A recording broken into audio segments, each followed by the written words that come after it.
Yo, what it do? What it do? It's your boy DJ Tone, Blessed Kept Secret, the heavy hitter, Hot 97 Street Glory. And listen, I am honored. Man. I am honored to have this young man, this king. Yes, sir. My brother Yes, next sir. to me. Y'all know what he's done. And we're going to get a little bit into that, but today we're going to talk about who he is, all right? None other than Platinum Boy Music Amadeus. My brother. How are you, sir? Blessed, glad to be here, man. Thank y'all for having me, man. I appreciate it, man. Oh, Thank you. Bro, I was going to read the bio. nah, you got Right? it. Right? And I said, if I read the bio, that's the whole interview. Right.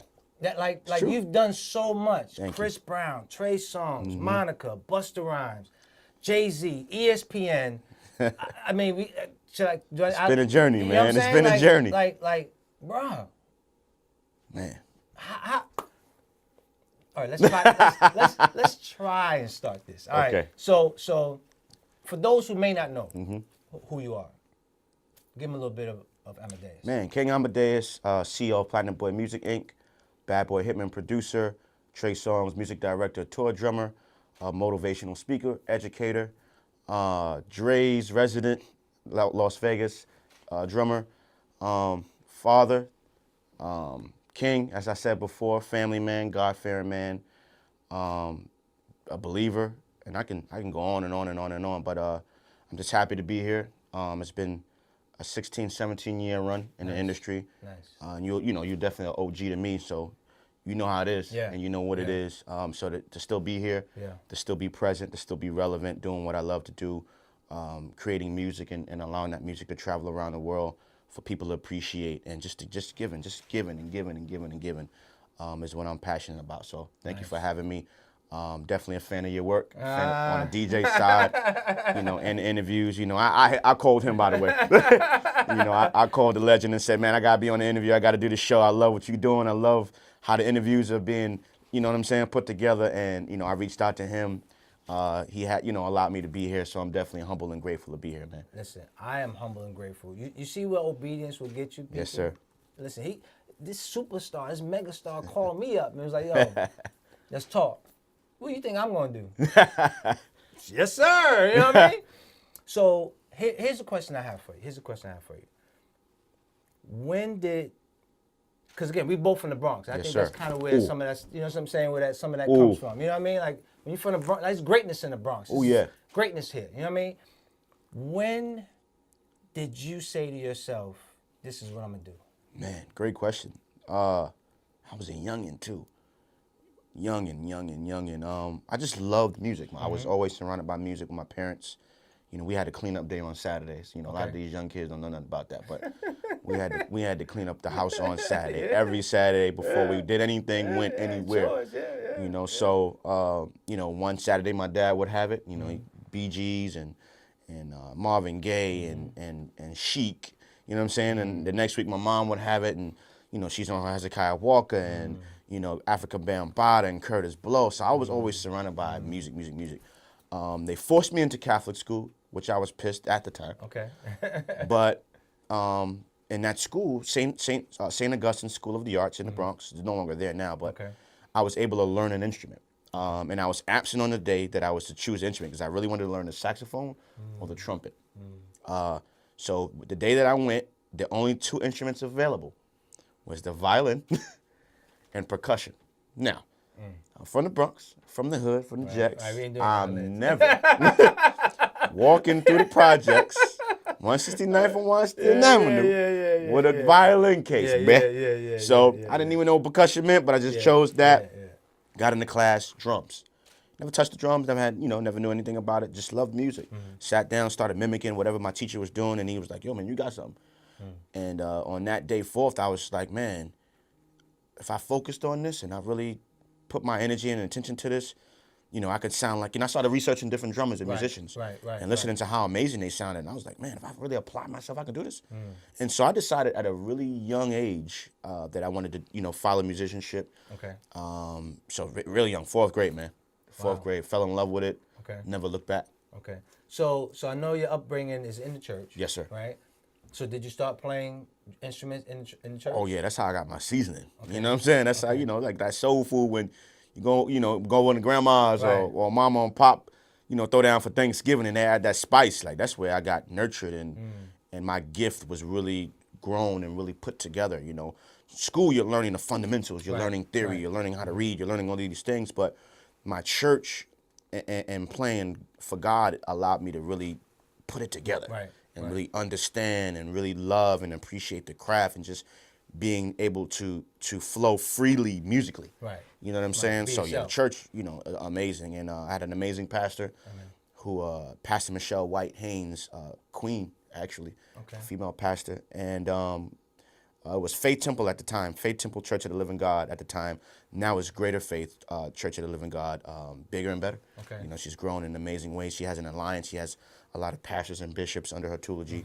But I remember walking up to her and saying, because they had a set of congas. Okay.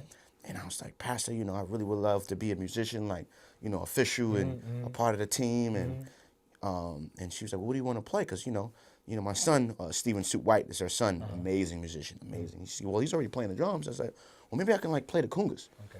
And then when he's not there, and then I can fill in, and I can be the guy that, kind of like Nick Foles, how we were just talking about, you know what I'm saying? Oh, this jacket is me. You know what I'm saying? This jacket is me. So, yeah, and she gave me a chance. And she was like, sure, we would love to have you.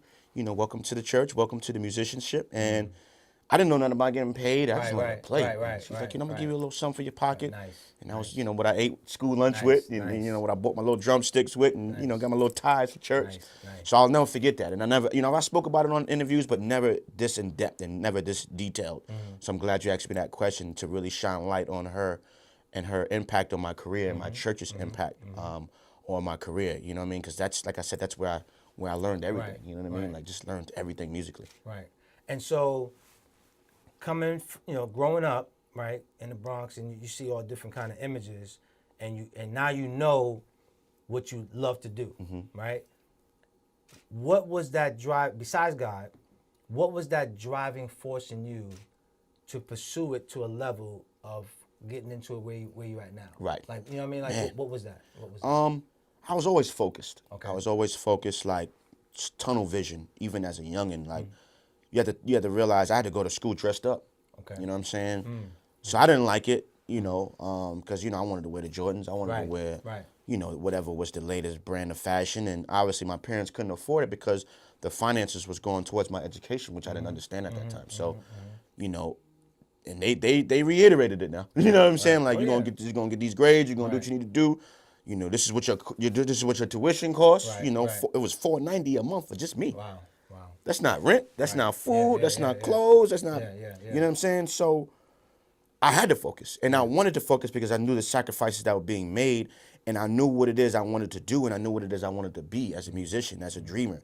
I looked at Puff Daddy and that whole bad boy movement, and the Swiss Beats and the Rough Riders movement and the Rockefeller movement, and those are movements that Dr. Dre and Snoop and I'm listening to these music and these sounds and these groups like, man, I want to be this one day.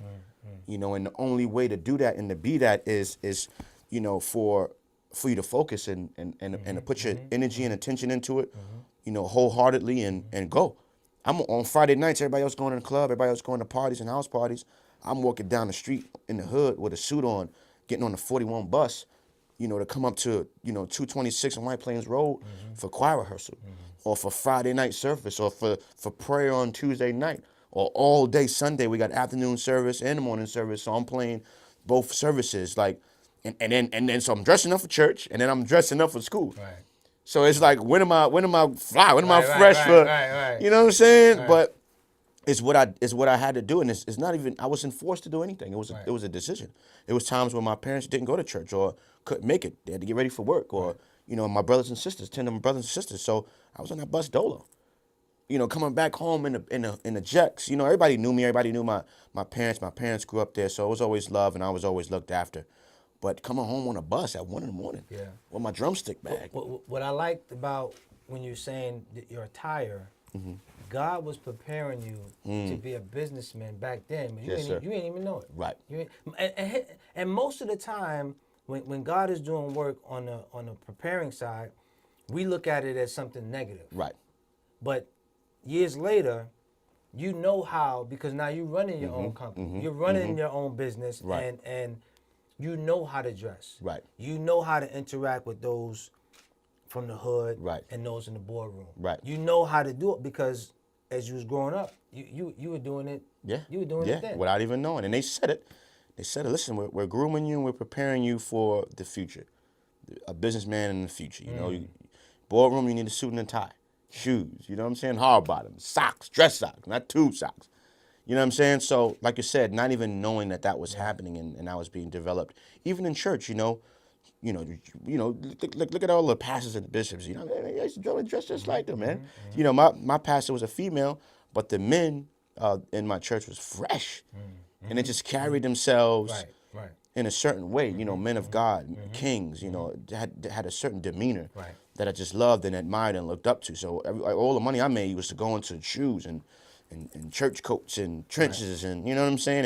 And I was always laughed at and frowned upon, in my hood, and people that didn't understand that and didn't appreciate that. Understand it. And it used to bother me because I'm a young kid, man. I'm in the hood, so it's like it used to bother me because I wanted Jordans, you know what I'm saying? I wanted Pelés, I wanted these jackets that are fly, and I just know what it costs, and I could never get it. And I know I'm fast forwarded, but I don't want to lose this point of, God will put you in a position to get whatever you thought you deserved, but it wasn't obtainable.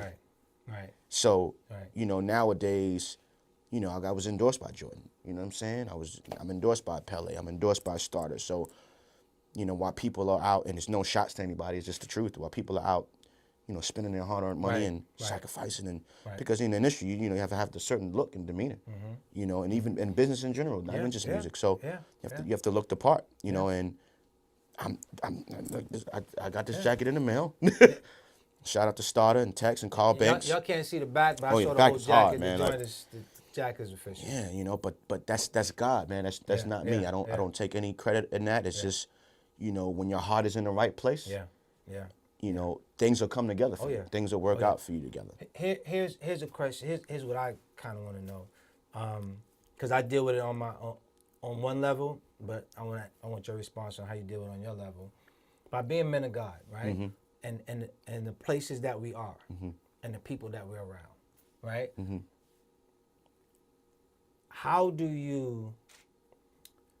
What is your reception of how they treat you, right?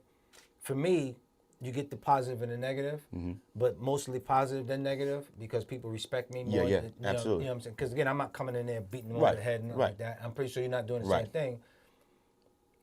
But there are moments, God moments, that God will use you to say something or to be somewhere, to do something in a manner where He shows Himself who He is through you. Is there one moment that sticks out to you that you were in that kind of situation that God used you? Man, I got a bunch. I'm pretty sure you do because you've done a lot. Oh man, and the most important thing, with that is being fearless. Right. You hear Him, and most times, we hear God's voice, and we try to act or pretend like it's not His voice. You know what I'm saying? And but man, there's so many. I'm pretty sure.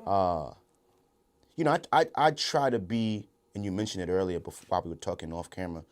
I try to be a light that we need within the business that we're in. Right.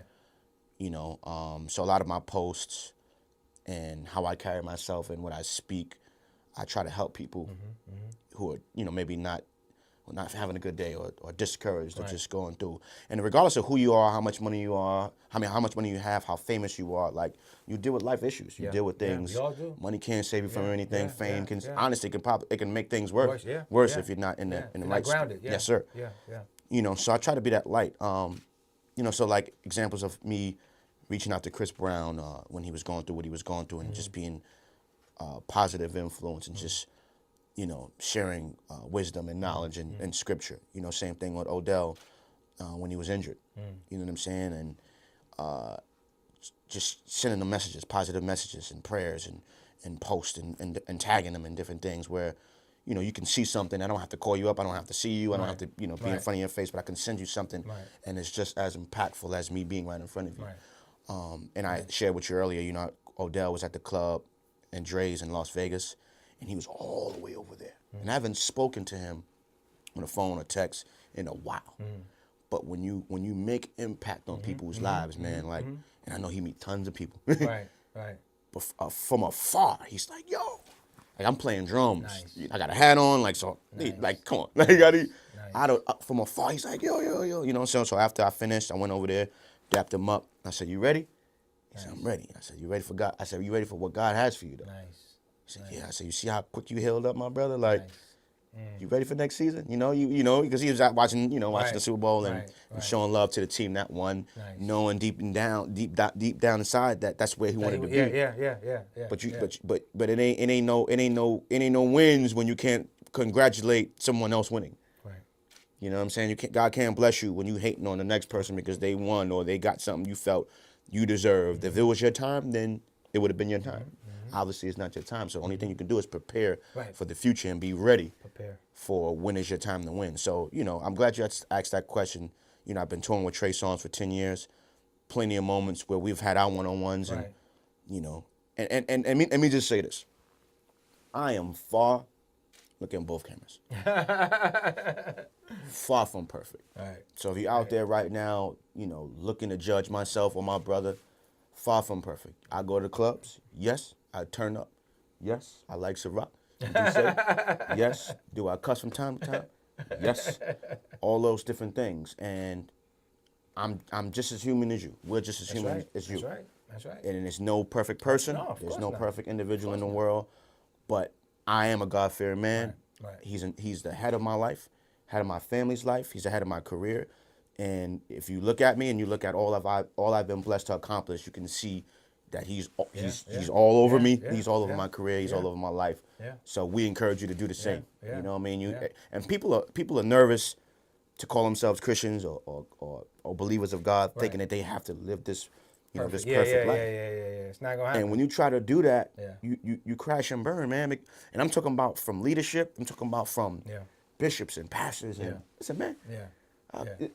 We can have a whole debate on this, and this will be a whole nother show. If you think that your pastor or bishop, and I'm not calling anybody out, your leader, anybody ain't slip up and be ready to whip somebody behind. We're human. We all have. Or ain't say no cuss word, or ain't want to try the new French vanilla Ciroc.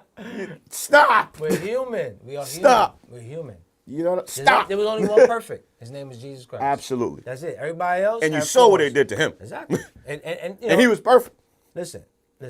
I don't want to turn this into church service. But they need to hear it. But never think too highly of yourself than you ought. And that's regardless of what title you have, what profession you're in, whether you're a dancer, a singer, a preacher, a sanitation worker, whatever it is that you're doing, never think more highly of yourself than you ought. Because that is the quickest way to be humble. And so, again, I knew the background story on and I wanted people to know that about you. Because again, we can get excited about who we're connected to, but don't understand that God used you and He's using you. You know what I'm saying? Like even now you're doing, motivational speaker and you're speaking to the, to the youth. And we were talking earlier that now, Lord willing, we'll connect and we'll do some, some speaking engagements together. But it's the people who we're connected to that excites them. But it's the God in us that's going to change them. Absolutely. And God is using us to do that, not necessarily connect us. I couldn't put it no better way. That was the absolute ultimate exact breakdown. Like, I can't even, you're absolutely right. Because like you said, you think about kids, you think about individuals and having their attention and them staying focused on a person speaking. It's like, they got phones, they got technology, they got the person next to them they can talk to. And it's like, oh, you work with Chris Brown? Oh, you work with Trey Songz? Oh, you work with 50 and Jeezy? So all these people that we're blessed to connect with and be a part of their journeys, it's like, that's what lures them in. You know what I'm saying? And again, your message and you speaking from the heart has to be unique and sincere in order to keep their attention and for them to take in what it is you're saying. And I've had, and I'm sure you had sessions where people were talking, or I was in Atlanta, and a young lady just like stood up, interrupted me, and was like, can I just move? She was like, because they keep talking, and I want to listen to what you're saying. And I was like, yeah, come in. And I said, come sit right here. She was like, right here? I said, yeah, come sit right here. I said, because you want this. Yeah, she wanted, yeah. I could have sat in the first row. Yeah. I could have sat in the second row, the third row, but I said, come sit right here. Yeah, she was hungry. Take this in, Yeah. but not only take this in, take it in, because she was an artist and a singer and a writer. I said, take in you feeling what it's like to be in front of an audience, and they're looking at you, and they're watching you, and they're paying close attention. Because when you're performing, you got some people that's rocking. Yeah. Some people that's just sitting there looking at you like this. Yeah. That's just hating. Yeah. Somebody that's mad that they ain't on stage rocking out, and the women that's going crazy over him. You know, it's a lot of distractions. Yes. And as an entertainer, you know, I'm in the behind the scenes. I'm the music director. I'm the drummer, but I feel all the energies. You know what I'm saying? Because I have to give my boss, who's Trey Songz, the energy he needs to push him to give the best show he can possibly give. You know what I'm saying? So we feed off each other. Band, everybody. You know what I'm saying? So you just never know what you're looking at. So I want you to sit here and look at your friends, who's going to root you on, which is the fans, the haters, the ones that's going to continue to have this conversation, the girl that's over there's going to look at you like, well, why she got to be over there? Why can't I be over there? And take it in and use these distractions that you're hearing to take in what you need to hear, and then take this information and to run with it and go be great. Yeah. You know what I'm saying? That is. Not only did you move her close enough to hear you, Right. but you moved her close enough for her to feel you, as well as sense what her future is going to be like. Yes. And that's so important. Yes. How many people do that? I don't No. I don't Think know how about many people who do did that for us. Yeah. Think about when we came up, who said, Yeah. yo, Tone, here's the blueprint. Yeah. Here's how I messed up. Here's the mistakes I made. Don't do that, because if you do this, this is going to happen. Yeah, do that. Yeah, that's great. Do that. Who did that for us? Yeah. Nobody gave us the blueprint. Nobody said, hey, man, here's the formula. Go be great. Yeah. And we made it. And we're here where we are, and we're blessed, and we're appreciative, and we're saying, why not turn around behind us and give back to the people that are following us and wanting to go in the direction. Yeah. Because guess what, Tone? There's space for everybody. Of course. And we're living in a world where, of course, you know, us as men, and I can only speak for the men because that's who we are, we allow intimidation to overtake us. Not us, but, you know, but I'll put myself in it. Right. We allow intimidation to overtake us where we don't want to help someone get to their position where they're supposed to be. Right. It's like, nah. So I created, you know, with my partner, Michael Daniel, the Music 101 college tour where we're going around the schools and different companies and brands. And it's not just for colleges, not just for, you know, youngsters. It's for adults, too. Nice. I'm in there saying, you know, the teacher, the principal, oh, what's your dream? Right. Me? Right. You. Right. You're 50 years old, right? All right, cool. What's your dream? Right. Because at the end of the day, you're going to bed every night and you're sleeping and God is waking you up every day, but he's putting something inside of you Yes. that you're dreaming about that no one knows but you and him, and I want to know what that is. And I want your school to know what that is. Nice. And they're like, Nice. I said, and I said, you can't be fearful in this moment, miss. You gotta Mind you, she's a teacher, right? teacher, principals, all kind of stuff. Like, and she shares her, you know, her dream, and like, and you're seeing the students turn around, and you're seeing faculty turn around, and I was like, well, don't look at her, because you next. Right. And I went around the room from the faculty. Nice. Because we push kids and the youngins, and all that's cool, but there's somebody sitting right next to you that's holding on to passion and holding on to dreams that's fearful, that just needs somebody to go, let me dust this off. Let me dust this fear off of you and allow you to understand that you can do and live your dream right now. Where, because there's so much, brother. there is so much. Where can people find you? Everywhere. I'm trying to be everywhere, man. You know, social media is the world, is the move, is the era we're in right now. So I'm definitely on there. Amadeus, PBM, AMADEUS, PBM on IG. Also Platinum Boy Music, which is our brand, our production company. Platinum Boy Music is on Instagram. If you want to follow the tour, the college tour is Music 101 College Tour PBM. Again, that's Music 101 College Tour PBM. On Twitter, Producer Amadeus, website, platinumboymusicworldwide.com. And yeah. Ladies and gentlemen, listen, be on the lookout for me and his brother connecting and doing some stuff. All right? We moving. If you want to be a part of it, follow both of us on social media. Yes, you know you can follow me at DJ T2BKS. Sunday mornings, Hot 97 Street Glory, 7 a.m. to 8 a.m. Listen, stay connected or get left. Hey. All right? Until next time, easy.